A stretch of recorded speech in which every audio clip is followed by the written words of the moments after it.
উচ্চ মাধ্যমিকের যারা আছে তারা তো একটা আছে, তাদেরকে আলাদা করতে হবে, এটা একটা বিষয়। এবং এই আলাদা করাটা কিন্তু একটু সময় লাগে। আবার যারা শিক্ষক আছেন তারা কিন্তু সরকারি, তাদের বিশেষ ক্যাডার, এখানে কিন্তু একটা ব্যাপার, তাদের কন্ট্রোলটা কিন্তু মাউসির হাতে, এটা একটা ব্যাপার। তারা কিন্তু ওই কন্ট্রোল কিন্তু জাতীয় বিশ্ববিদ্যালয় অথবা এই ঢাকা বিশ্ববিদ্যালয়ের হাতে না, আমাদেরগুলো তো আমাদের হাতে।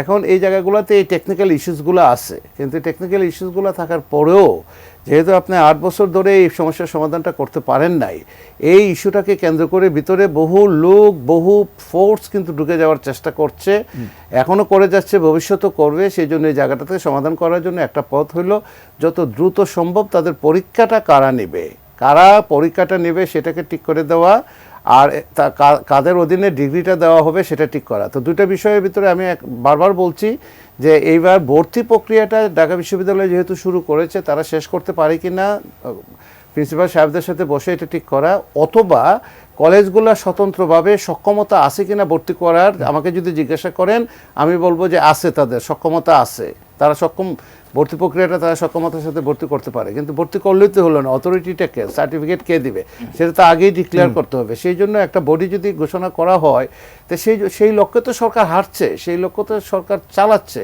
এবং খুব হাই পাওয়ার্ড কমিটি করে দেওয়া হয়েছে গার্লস কমিশনের চেয়ারম্যানের নেতৃত্বে।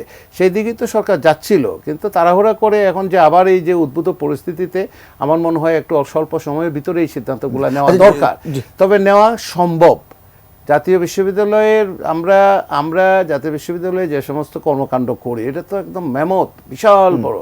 আমরা যে 38 লক্ষ শিক্ষার্থীকে ম্যানেজ করছি না, সেটা সেই অভিজ্ঞতার আলোকে আমরা বলবো এই 2 লক্ষ শিক্ষার্থীকে ম্যানেজ করা এমন বড় কিছু না। যদি অথরিটিটা যারা তৈরি হবে, তারা যদি 7 কলেজের অথরিটির সাথে একত্রে বসে জিনিসগুলো ঠিক করেন, 7 কলেজের তো একটা অথরিটি আছে, তাদের সাথে বসে যদি ঠিক করেন যে চলেন আসেন আমরা কীভাবে তাদেরকে সমাধান করতে পারি, ভর্তি প্রক্রিয়াটা কীভাবে নিতে পারি, কীভাবে আপনারা চাচ্ছেন সেটা বসেন, চ্যালেঞ্জ ঠিক করি, তাহলে কিন্তু সরকার একটু সময় পাবে, 1 মাস 2 মাস 3 মাস 4 মাস সময় পাবে। ভর্তি হওয়ার পরেই তো সার্টিফিকেট পেয়ে যাচ্ছে না, তাকে তো সার্টিফিকেট দিতে হবে 4 বছর পরে, 4 বছর পরে দিতে হবে তো, তাই না? কিন্তু তারা একটা ডিক্লারেশন চাচ্ছে, একটা কোন অথরিটির আন্ডারে হবে। আমার মনে হয় এই ডিক্লারেশনে আর পিছনে তাকানোর আর কোনো স্কোপ নাই। যদিও আর একটু সময় পাওয়া যেত, কিন্তু এই দুঃখজনক কিছু ঘটনা, উত্তেজনা, এই সমস্ত কারণে আমার মনে হয় বিষয়টা শেষ করা। আর একটা প্রশ্ন যেটা বললেন যে আলটিমেটাম কাকে বলে, এটা যদি দেখতে হয় সেটা আমাদের এখানে যেতে হবে। সারাক্ষণ আলটিমেটামের উপরে আছে, বিনা এই যে গ্রেস দিয়ে পাশ করে দিতে হবে, পরীক্ষা দিব না, আপনার এই যে দেশ স্বাধীন করছি এই পরীক্ষা দিব না, এই আলটিমেটাম, তারপরে আপনার এমপিওদের এখন সব আলটিমেটাম এসে এই আমাদের উপরে চাপছে। জাতীয় বিশ্ববিদ্যালয় সরকার সব আলটিমেটাম এসে চাপছে। এই আলটিমেটাম থেকে আপনাদের কাছে একটাই রিকোয়েস্ট, এই 16-17 বছর তো ধৈর্য ধরেছেন, এত আলটিমেটাম তো দেন নাই, তখন করতেও পারেন নাই। কিছুদিন অন্তত পক্ষে সময় দেন, অন্তত পক্ষে 2-4 মাস সময় দেন, দেখেন একটা একটা করে সমাধানের দিকে আমরা যেতে পারি কিনা। সরকার তো অনেকগুলো সমাধানের দিকে যাচ্ছে, শিক্ষা মন্ত্রণালয় কিন্তু কাজ করছে সকাল বিকাল, এবং অনেকগুলো প্রবলেম কিন্তু সমাধানের দিকে গেছে। আপনার দেখেন যে বদলির যে বিষয়গুলো ছিল, আমাদেরকে মনে রাখতে হবে যে বেশিরভাগ কলেজের প্রিন্সিপাল কিন্তু সরকারি কলেজের প্রিন্সিপাল থেকে কিন্তু পরিবর্তন করা লাগছে বিভিন্ন কারণে, বেসরকারি কলেজেরও লাগতেছে। শত শত কলেজের প্রিন্সিপাল আমাদেরকে চেঞ্জ করতে হচ্ছে বিভিন্ন কারণে। আমাদের তদন্তের উপরে তদন্ত, হাজার হাজার তদন্ত হচ্ছে, এবং হাইকোর্টে প্রচুর পরিমাণে ফাইল কেস লজ হচ্ছে বিভিন্ন কারণে। ইচ্ছা করেই তো একজন প্রিন্সিপালকে টান দিয়ে নামিয়ে দেওয়া যায় না, একজন শিক্ষককে টান দিয়ে নামিয়ে দেওয়া যায়। একটার পর একটা দরখাস্ত আসছে জাতীয় বিশ্ববিদ্যালয়, এবং একটার পর একটা তদন্ত আমাদেরকে করতে হচ্ছে। এইরকম একটা এলোমেলো অবস্থার ভিতরে সবাইকে তো একটু ধৈর্য ধরতে হবে। আপনি 16-17 বছরে একদম এলোমেলো অবস্থার ভিতরে নিয়ে গেছেন, এবং 5 তারিখের পরে তো একদম যে যেরকম পারে সেরকম পাবেই। আপনি আমাদের কথাই যদি বলেন, আমরা যখন জাতীয় বিশ্ববিদ্যালয়ে যাই, বা নিশ্চয়ই অন্যান্য একই রকম এক্সপিরিয়েন্স ছিল আমাদের, তো আমি তো গিয়ে কোনো ধরনের কোনো কিছু পাই নাই, কোনো স্ট্রাকচার, কেউ আমাকে দায়িত্ব বুঝাই দেয় নাই, কোনো কাগজপত্র নাই, কিছু নাই, আমাদেরকে শুরু করতে হয়েছিল। শিয়া বাটার ও ভিটামিন ই সমৃদ্ধ lily glam beauty soap. Lily, always beautiful. এই যে দেখেন গত 4-5 মাসের ভিতরে আমাদের সমস্ত পরীক্ষাগুলোর রুটিন আমরা শুরু করে দিয়েছি, পরীক্ষাগুলো একটার পর একটা পরীক্ষাগুলো হচ্ছে। এইভাবে নিশ্চয়ই অন্যান্য বিশ্ববিদ্যালয়গুলো তারা প্রচুর পরিশ্রম করে এই জায়গাটাতে আসছে। একটু ব্রিদিং স্পেসটা আমাদেরকে দিতে হবে। ব্রিদিং স্পেস না দিয়ে এই যে রাস্তা দখল করে এই যে আপনার এই যে আন্দোলনগুলা, আমি সবারই আন্দোলন করার অধিকার আছে, এবং আমি বলবো না যে তাদের দাবি অযৌক্তিক, কিন্তু আমার সক্ষমতা, আমার কতটুকু ক্যাপাসিটি আছে তারপরে আমার বাজেট আছে সামনে, বাজেটারি প্রভিশনের ব্যাপার আছে, সবকিছু মিলিয়ে একটু ব্রিদিং স্পেস তো দিতে হবে। অধ্যাপক সিদ্দিকুর রহমান খান, আপনার কাছে জানতে চাই, বিশ্ববিদ্যালয় চাচ্ছে, অনেক বাংলাদেশে প্রচুর বিশ্ববিদ্যালয় আছে, আরেকটি বিশ্ববিদ্যালয় হয়তো হয়ে যাবে, যে সরকার নীতিগত সিদ্ধান্ত নিয়েছে, কিন্তু শিক্ষার মান নিয়ে কিন্তু প্রশ্ন আছে। এই যে বিশ্ববিদ্যালয় এবং শিক্ষার মান, এটি সমন্বয় কিভাবে হবে? আচ্ছা দেখুন, বাংলাদেশে এই যে একটু আমার পাশেই দাঁড়িয়ে বসে আছেন জাতীয় বিশ্ববিদ্যালয়ের উপাচার্য মহোদয়, তারও দৃষ্টি আকর্ষণ করছি আমার।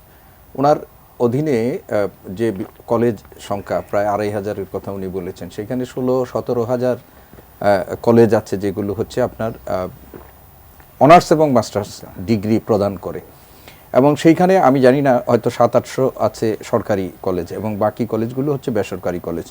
এবং সেই বেসরকারি কলেজগুলোতে যারা মানে অনার্স এবং মাস্টার্স পাঠদানের জন্য শিক্ষক হিসাবে নিযুক্ত হয়েছেন, আপনি শুনলে আশ্চর্য হবেন, তারা কোনো না কোনো বিশ্ববিদ্যালয় থেকে কিন্তু অনার্স মাস্টার ডিগ্রিধারী। এই শিক্ষকরা বছরের পর বছর চাকরি করছেন। আপনি বিভিন্ন কলেজে অনার্স মাস্টার্স খুলে দেওয়ার জন্য অ্যাফিলিয়েশন দিচ্ছেন, কিন্তু সেইখানে যে শিক্ষক নিয়োগ প্রাপ্ত হবেন, আপনি নীতিগতভাবে সিদ্ধান্ত নিয়েছেন সেই শিক্ষকরা কোনো পাবে না, মানে আপনার এমপিও ভুক্ত হবে না। এই শিক্ষকের কি পেট নেই? এই শিক্ষকের কি পরিজন নেই? আপনি সেই শিক্ষকের কাছ থেকে আপনি গুণগত শিক্ষা প্রত্যাশা করেন কিভাবে? এটাই তো আমাদের একটা প্রথম, আমাদের মূলে যেতে হবে। আপনি অনেক সংস্কারের কথা বলতে পারেন, সুপারফিশিয়াল অনেক কথা করবেন, কিন্তু আপনার একটা শিক্ষার অগ্রগতি হয় শিক্ষক এবং শিক্ষার্থীর মধ্য দিয়ে। এখন সেইখানে আপনি এই যে কলেজগুলোতে আছে, এমনকি ঢাকার আমরা ৭ কলেজে যখন আমরা যাই, সেখানেও আমরা যেটা শুনতে পাই যে সেখানে আমরা বিপুল সংখ্যক শিক্ষার্থী ভর্তি করি, কিন্তু আপনি দেখেন তো দৈনন্দিন ক্লাসে উপস্থিত শিক্ষার্থীর সংখ্যা কয়জন? খুব কম, খুবই কম। এখন এরপরে যখন তাদের পরীক্ষা হয়, সেই পরীক্ষাতে অনেক ক্ষেত্রেই তারা কিন্তু কাঙ্ক্ষিত মানের ফলাফল, ঢাকা বিশ্ববিদ্যালয়কে ওরা অনেক দায়ী করে, যা ঢাকা বিশ্ববিদ্যালয় অনেক ধরনের হয়। আমরা তো ঢাকা বিশ্ববিদ্যালয়ে শুধুমাত্র তাদের যেহেতু ডিগ্রিটা দেই, সেই জন্য তাদের পরীক্ষা কার্যক্রম সেইগুলো গ্রহণে, বাকি পাঠ পঠন সংশ্লিষ্ট কলেজের শিক্ষকরাই দিয়ে থাকেন। আমরা শিক্ষকদের যখন বলি যে আমরা কাদেরকে মানে পাঠদান করাবো, আমাদের শিক্ষার্থীরা তো এখানে আসেন না। এবং সেইখানেও আপনি যে দেখেন একটা ডিপার্টমেন্টে ৫-৭ জন শিক্ষক আছেন, সেখানে ডিপার্টমেন্টের শিক্ষার্থী আছে ২,০০০, ৩,০০০ শিক্ষার্থী। এটা কিন্তু হিউম্যানলি পসিবল। এখন আজকে যদি আমরা এই ৭টা কলেজকে যদি আমরা একটা বিশ্ববিদ্যালয়ের অধীনেও করি, সেখানে এই ইউনিভার্সিটিটা করতে হবে affiliating university, mini version. This university will be the mini version of national university. মানে আপনি একটা আমব্রেলার নিচে তাদেরকে নেবেন, এবং সেইখানে যদি কলেজগুলোকে ধরে রাখেন, একটু আগে যেটি আমাদের প্রশ্ন আসছে, জগন্নাথ বিশ্ববিদ্যালয় যখন বিশ্ববিদ্যালয় করে, সেখানে যখন যারা কর্মরত শিক্ষক ছিলেন তাদেরকে কিন্তু অলমোস্ট প্রায় সবাইকে এখান থেকে চলে যেতে হয়েছে, কারণ বিশ্ববিদ্যালয়ের শিক্ষক হিসেবে নিয়োগ পাওয়ার জন্য যে রিকোয়ারমেন্টস গুলো থাকে, এটা অনেকের ক্ষেত্রে এগুলো থাকে না। তো এখন আমাদেরকে বুঝতে হবে যে এই বিশ্ববিদ্যালয় যদি আমরা একটা সমন্বিত বিশ্ববিদ্যালয় করি, তাহলে সেই বিশ্ববিদ্যালয়গুলো ৭টা কলেজের এন্টিটি যদি আপনি বজায় রাখতে হয়, তাহলে সেই ইউনিভার্সিটির নেচার হবে অ্যাফিলিয়েটিং ইউনিভার্সিটি। কলেজগুলোকে যদি আপনি এন্টিটিটা বজায় রাখেন, আর যদি বললেন না কলেজগুলোকে আমরা বিলুপ্ত করে দিলাম, এই ঐতিহ্যবাহী সবগুলো কলেজকে বিলুপ্ত করে একটা ইউনিভার্সিটিকে করলাম, এবং প্রত্যেকটা কলেজ হলো ইউনিভার্সিটির একটা ক্যাম্পাস, এটা আবার সম্ভব হবে না। এটা ক্যাম্পাস, এটাও তো পারবেন না। ফলে একটা কলেজের একটা ইতিহাস আছে। ফলে আমাদের সামনে যে আমরা যত কথাই বলি যে একটা ডিক্লারেশনের মাধ্যমে করে ফেলবো আমরা, চ্যালেঞ্জ আমাদের অনেক আছে।